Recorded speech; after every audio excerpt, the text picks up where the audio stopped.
सुधा के हाथ आटे में थे जब रेणु ने पूछा, माँ तुम क्या बनाना चाहती थी। सवाल इतना सीधा था कि सुधा को लगा जैसे किसी ने अचानक एक बंद कमरे की खिड़की खोल दी हो। हवा आई हल्की सी, पर भीतर तक उतरती हुई वह ठिठकी अंगुलियों के बीच चिपका आटा धीरे धीरे ढीला पड़ता गया। जवाब कहीं था, यह उसे पता था, पर जैसे बहुत नीचे दबा हुआ आवाजहीन। उसे लगा अगर वह थोड़ा और रुकी रही तो शायद वह आवाज सुनाई दे, पर रसोई में ठहराव की गुंजाइश कहाँ होती है। उसने हाथ फिर चलाया और कहा, कुछ खास नहीं सोचा था। रेणु ने उसे देखा कुछ देर तक, जैसे देखते ही सवाल दूसरा रूप हो, फिर वह चुपचाप चली गई। सुधा पढ़ाई में अच्छी थी, यह बात गांव के लोग अक्सर कहते थे, जैसे कोई पुरानी कहावत दोहराते हो। मास्टर जी ने एक बार बाबूजी से कहा भी था कि लड़की को आगे पढ़ाइए, दिमाग तेज है। बाबूजी ने हंसकर टाल दिया था। सुधा के सपने बहुत बड़े होते थे, बड़े नहीं थे। वह अध्यापिका बनना चाहती थी। उसे लगता था कि पढ़ाई में एक सादगी है और एक गरिमा भी। पर 18 की होते ही उसका ब्याह तय हो गया। बातों बातों में बिना उसे पूछे जैसे कोई काम जल्दी जल्दी निपटाया जाता है। उसके सपनों का कहीं कोई जिक्र नहीं हुआ। वे थे पर मानो होने से ही बाहर रख दिए गए। शादी के बाद का समय एक बाहु की तरह था। नया घर, नए चेहरे, नया काम, सब मिलकर उसे इतना भर देते थे कि सोचने की जगह बचती ही नहीं थी। वह दिन भर व्यस्त रहती थी और रात को थककर सो जाती थी।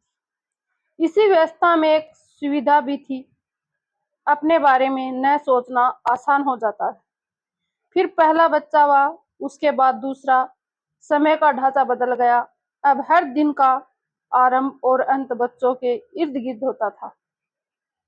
एक सुबह उसने ध्यान दिया कि जागते ही उसे याद आता है कि बच्चों को दूध देना रात को सोते हुए वही आखिरी चिंता होती है। इसी बीच वह कहाँ है, यह सवाल एक बार मन में भी आया और उसने खुद ही उसी हल्की हंसी से उड़ा दिया। माँ बनना ही तो सबसे बड़ा होना है। यह बात उसने सुनी भी थी और मान ली थी। साल गुजरते गए, जैसे कोई एक ही दर्द से बार बार दोहराया जा रहा हो। काम वही, थकान वही, छोटे छोटे अंतर बस। कभी दाल में नमक कम तो कभी ज्यादा, कभी बच्चा बीमार तो कभी ठीक। इन्हीं के बीच सुधा का नाम कम होता गया। उसे पुकारा जाता, पर किसी के रूप में। एक दिन बाजार में उसकी पुरानी सहेली मिली। वह अब अध्यापिका थी। उसके चेहरे पर एक साफ आत्मनिर्भरता था, जैसे वह अपने होने को जताती और दोनों ने बातें की, सामान्य सतही पर। उनके बीच कुछ और भी था जो कहा नहीं गया। लौटते समय सुधा के भीतर एक हलचल थी। वह ईर्ष्या नहीं थी, वह कुछ ऐसा था वह कुछ ऐसा था जैसा बहुत दिनों के बाद अपने ही लिखे हुए शब्द पढ़ लेना और पहचानना कि यह कभी तुम्हारा था। वह जल्दी जल्दी घर लौटी। रेणु का सवाल वहीं से लौट लौट कर आता रहा। उस रात घर जल्दी शांत हो गया, सब सो गए। सुधा की आंखों में नींद नहीं थी। उसे एक एक करके बातें याद आने लगी। कॉलेज जाने की इच्छा, बाबूजी का इनकार, शादी के बाद पढ़ाई जारी रखने का विचार, पति का सहज सा जवाब, घर है बच्चे हैं, इसमें क्या कमी है। हर बार किसी और ने तय किया था कि उसे क्या करना चाहिए, और हर बार उसने बिना सोचे मान लिया था। उसे लगा जैसे उसने अपने हिस्से के फैसले धीरे धीरे किसी और के नाम कर दिए हो। सुबह जब रेणु नाश्ते पर बैठी तो सुधा ने चाय रखी। पहली बार उसके सामने बैठ गई। यह छोटा सा बदलाव था, पर असामान्य। कल पूछा था ना, उसने कहा। रेणु ने सिर उठाया। अध्यापिका बनना चाहती थी मैं। शब्द बहुत साधारण थे, पर कहते हुए सुधा को लगा जैसे उसने भीतर का कोई दरवाजा खोल दिया हो। शोर नहीं हुआ हो, पर हवा बदली। रेणु ने पूछा, तो क्या क्यों नहीं बनी? सुधा ने तुरंत जवाब नहीं दिया। कई जवाब थे, सही भी पर अधूरे। उसने कहा, बस हो नहीं पाया।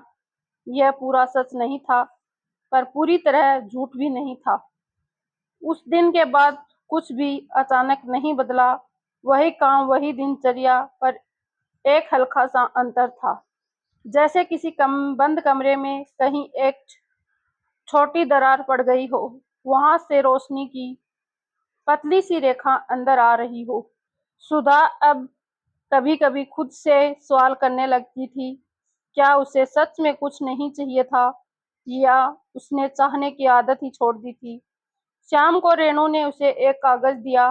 पास के स्कूल में अस, असंकलकालीन शिक्षिका की आवश्यकता थी। सुधा ने कागज लिया। शब्द साफ थे, सरल, जैसे कोई सीधा रास्ता सामने रख दिया गया हो। उसके हाथ हल्के से कांपे। उसने सोचा, इस उम्र में इस काम के लिए साथ, इस घर के साथ लोग क्या कहेंगे, पति क्या कहेंगे। फिर अचानक उसके भीतर एक और सवाल उभरा, शायद पहली बार इतना स्पष्ट, कि वह खुद क्या कहेगी। उसने कागज फिर से देखा। शब्द वही थे, पर अब उसने उनमें एक संभावना भी थी। रसोई में रखे आटे की लोथा उसे याद आया। कैसे वह उसके हाथों में आकार लेता था, जैसे वह चाहे। उसे एक क्षण के लिए लगा कि शायद जिंदगी पूरी तरह नहीं, एक थोड़ी सी अब भी उसके हाथ में है। वह कुछ देर तक चुप बैठी रही। फिर उसने कागज मोड़कर संभाल कर रख दिया। इस बार उसने उसे किसी संदूक में नहीं रखा था। रसोई में रखे आटे का लोथा उसे याद आया। कैसे वह उसके हाथों में आकार